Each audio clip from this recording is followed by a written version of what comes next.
बिजली सस्ती होने पर सदर मुस्लिम लीग नून नवाज शरीफ भी खुश। नवाज शरीफ की वज़ीर-ए-आज़म शहबाज शरीफ को बिजली सस्ती करने पर मुबारकबाद। घरेलू और सनती सारिफीन के लिए बिजली के निर्ख कम करने पर वज़ीर-ए-आज़म की टीम को भी सराहा। कहा कि वज़ीर-ए-आज़म की काविशों से मुल्क दुरुस्त समत पर गामजन हो चुका है। सस्ती बिजली से न सिर्फ आवाम को रिलीफ मिलेगा बल्कि एक्सपोर्ट भी बढ़ेगी। आवाम को हमेशा मुस्लिम लीग नून के दौर में ही मुआशी रिलीफ मिलता है। महंगाई में मुसलसल कमी नून लीग की बेहतरीन मुआशी पॉलिसीज का मुंह बोलता सबूत है। मुल्क में तरक्की की राहें खुल रही हैं, नौजवानों को रोजगार मिलेगा।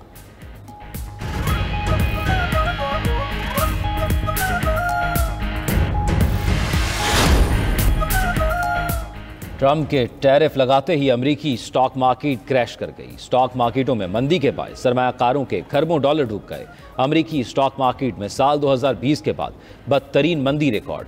Dow Jones industrial index 1672 points गिर गया, 40,552 पॉइंट्स की कम तरीन सतह पर बंद। S&P इंडेक्स 274 पॉइंट्स की कमी से 5,396 का हो गया। नेस्डेक इंडेक्स 1050 पॉइंट्स की मंदी से 16,550 पॉइंट्स पर आ गया। टैरिफ के मनफी असरात के बायस क्रिप्टो करेंसीज की कदर में कमी। बिटकॉइन की कदर $3,800 की कमी से $82,600 हो गई।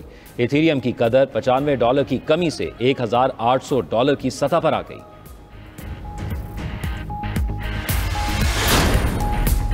अमेरिकी सदर ट्रंप ने टैरिफ को बड़ी सर्जरी करार दे दिया। कहा कि टैरिफ ऐसे ही है जैसे किसी मरीज का ऑपरेशन किया जाए।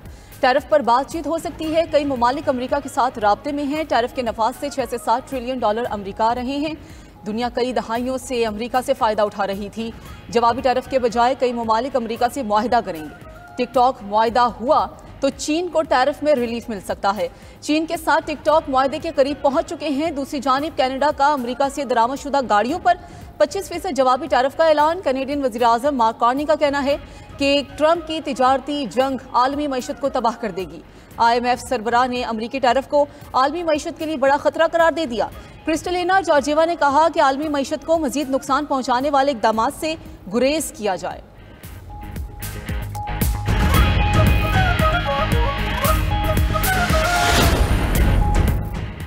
चीन का 10 अप्रैल से अमेरिकी अशिया पर 34% इजाफी टैरिफ लगाने का ऐलान। चीन ने अमेरिकी टैरिफ के खिलाफ वर्ल्ड ट्रेड ऑर्गेनाइजेशन में मुकदमा दायर कर दिया। चीनी वजारत तिजारत का कहना है कि WTO के तनाज़ात के तस्वीर के तरीकाकार के तहत मुकदमा दायर किया है। 11 अमेरिकी कंपनियों को गैर मोतबर इदारों की फहरिस्त में शामिल कर दिया। चीन ने 7 नायाब मादनियात की बरामदात पर भी सख्त पाबंदियां आयद कर दी। अमेरिकी चिकन की दरामद पर भी पाबंदी आयद। अमेरिका की तरफ से आए टैरिफ WTO के कानून की संगीन खिलाफवर्जी है। यकतरफा अमेरिकी टैरिफ गुंडागर्दी है। टैरिफ वार से आलमी मौशी निज़ाम के इस्तेहकाम को खतरा है। अमेरिकी टैरिफ के नफाज पर पाकिस्तान का मुसालहती रास्ता इख्तियार करने का फैसला। 29% इजाफी टैरिफ आयद करने के फैसले पर नजरसानी का मुतालबा करने का इंदिया। पाकिस्तानी मौक़िफ़ की वजाहत के लिए अमरीकी तिजारती नुमाइंदे से मुलाकात का फैसला। ज़राए के मुताबिक पाकिस्तानी बरामदात पर अमरीका से पहले से ज़ायद औसत टैरिफ आयद। वज़ीर ख़जाना मोहम्मद औरंगज़ेब की ज़ेर सदारत इजलास WTO के पाकिस्तान में नुमाइंदे भी शरीक। वाशिंगटन में पाकिस्तानी सफ़ीर और उनके ट्रेड मिनिस्टर रवा हफ्ते अमरीकी हुकाम से मुलाकात की कोशिश करेंगे। उधर माहिरीन मुआशियात ने अमरीकी टैरिफ पाकिस्तान की मौजूदा कमज़ोर मईशत के लिए धचका करार दे दिया। कहा कि अमरीकी टैरिफ के मईशत पर मनफी असरात पड़ेंगे। पाकिस्तानी एक्सपोर्टर्स को अब मुकाबला जाती रेट्स देना होंगे। चीन पर टैरिफ की वजह से पाकिस्तान के लिए रास्ते खुलेंगे। माहिरीन की मकई, गोश्त, स्पोर्ट्स सामान ज्यादा बरामदात करने की तजवीज़।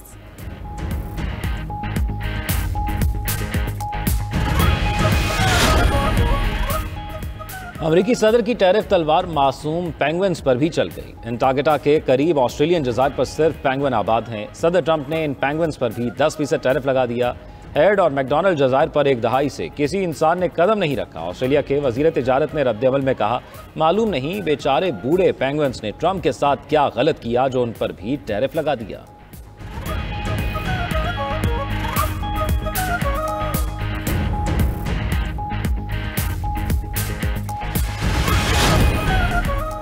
हुकूमत की जानिब से बिजली की कीमतों में कमी बड़ा रिलीफ है। बिजली की कीमत में कमी में MQM ने अहम किरदार अदा किया।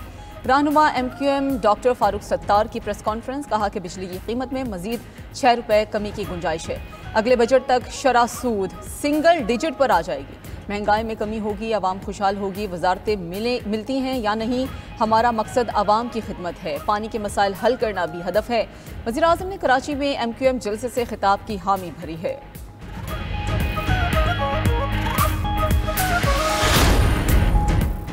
जमात इस्लामी ने बिजली की कीमतों में कमी को नाकाफी करार दे दिया। वज़ीर आज़म ने IPPs के मुआहिदों का फ्रांसिक ऑडिट कराने का मुतालबा। हाफिज नईमुर रहमान ने कहा IPPs टैक्स भी नहीं अदा करते, बात यह नहीं कि बिजली सस्ती हुई। वज़ीर आज़म इस फ्रॉड में मुलव्विस अफराद को सामने लाए। आलमी मार्केट में पेट्रोल की कीमतें कम हुई, पाकिस्तान में कमी नहीं की गई। IT इंडस्ट्री की बेहतरी के से ही मईशत मुस्तहकम होगी।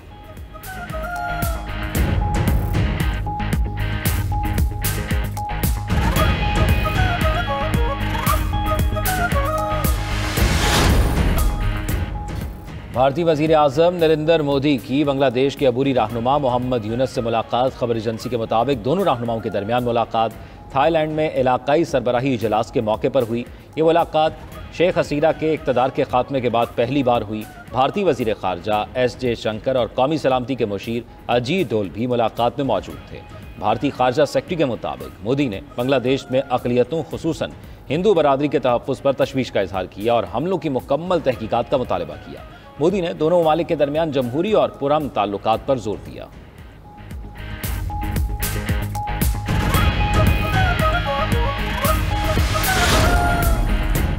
गज़ा में इस्राएली फौज के वहशियाना हमले जारी। खान यूनिस के इलाके में खैमों और घरों पर अंधाधुंध बमबारी। 24 घंटों में शहीद फ़लस्तीनियों की तादाद 112 हो गई। इसराइल ने रफ़ा शहर को सिक्योरिटी जोन करार देकर कब्जा कर लिया। रफ़ा को खाली कराने के लिए वहशियाना बमबारी, दर्जनों अफराद शहीद। इसराइली फ़ौज ने लाखों लोगों को जनूब और शिमाल की तरफ इनखला के अहकामात जारी कर दिए। दूसरी जानिब सेहूनी फ़ौज की शाम में भी बर्बरियत जारी। ताज़ा तरीन हमलों में 109 शामी शहीद हो गए। इसराइली वज़ीर ख़ारजा ने कहा कि तुर्किया शाम में फ़ौजी मौजूदगी बढ़ाने से गुरेज करे। शाम हमारे लिए ख़तरा है, तुर्किया मुहाफ़िज़ बनने की कोशिश न करे। तुर्क वज़ारत ख़ारजा का कहना है कि इसराइल पूरे खित्ते की सलामती के लिए ख़तरा बन गया।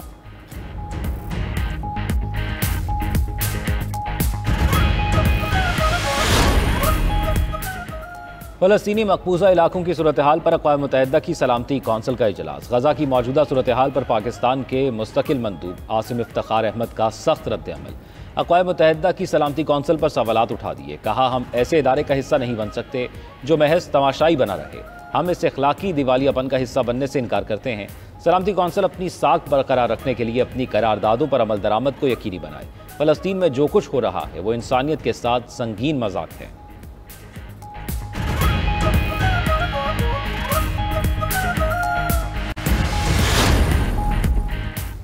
ईरानी सदर मसूद पज़ेश्कियान का सऊदी वली अहद मोहम्मद बिन सलमान से टेलीफोनिक रब्ता, इलाकाई पेशरफ्त पर तबादला ख्याल। ईरानी सदर और सऊदी वली अहद ने एक दूसरे को ईद उल फितर की मुबारकबाद भी दी। अरब मीडिया के मुताबिक अमरीकी सदर की तरफ से हमले की धमकी के बाद ईरान का खित्ते के अहम मुल्क से पहला राबता है। दूसरी जानिब अमरीकी सदर ट्रंप ने जोहरी मुआहिदा न करने की सूरत में बमबारी की धमकी के बाद ईरान को बराह रास्त मुज़ाकरात की तजवीज़ दे दी। सहाफ़ियों से गुफ्तगू में कहा कि मेरे ख्याल में ये बेहतर है कि हम बराह रास्त बातचीत करें। लगता है कि ईरान भी अमरीका से बराह रास्त बातचीत करने का ख्वाहां है। अमरीकी सदर ने कौमी सलामती कौंसिल के 3 ओहदेदारों को बरतरफ कर दिया। खबर एजेंसी के मुताबिक intelligence director Brian Wallace, senior director Thomas Baudry और डेविड फेथ शामिल अमरीकी National security Agency Cyber Command के सरबराह को हटा दिया गया। रिपोर्ट के मुताबिक जनरल टॉमथी को वाज़ेह वजह बताए बगैर बरतरफ किया गया।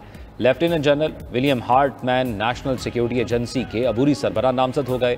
दूसरी जानिब पेंटागन यमन पर अमरीकी हमलों से मुतल्लिक सिग्नल चैट की तहकीकात करेगा। खबर एजेंसी के मुताबिक अमरीकी वज़ीर दिफा पैट हेगस की खुफिया मालूमात से मुतल्लिक जिम्मेदारियों का जायजा लिया जाएगा।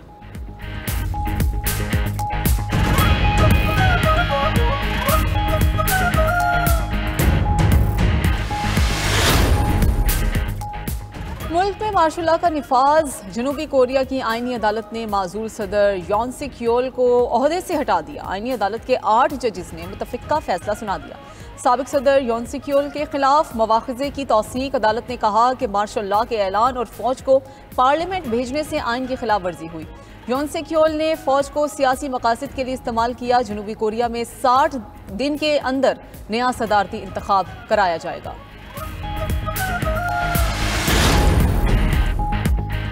अमेरिका में टिकटॉक को बंद करने की डेडलाइन में सिर्फ 1 दिन बाकी। ट्रंप ने मुआहिदा न होने की सूरत में 5 अप्रैल को टिकटॉक बंद करने का ऐलान किया था। खबर एजेंसी के मुताबिक टिकटॉक के चीनी मालिक ने अभी ऐप को फरोख्त करने पर आमादगी जाहिर नहीं की।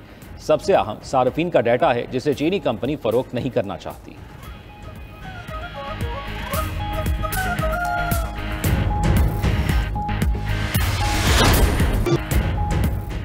पाकिस्तान में पैदा होने वाले बॉलीवुड के मारूफ अदाकार मनोज कुमार 87 साल की उम्र में इंतकाल कर गए। अदाकार मनोज कुमार को तबीयत खराब होने पर मुंबई के मकामी अस्पताल में दाखिल कराया गया। अदाकार की मौत की वजह फेफड़ों में खराबी बताई गई।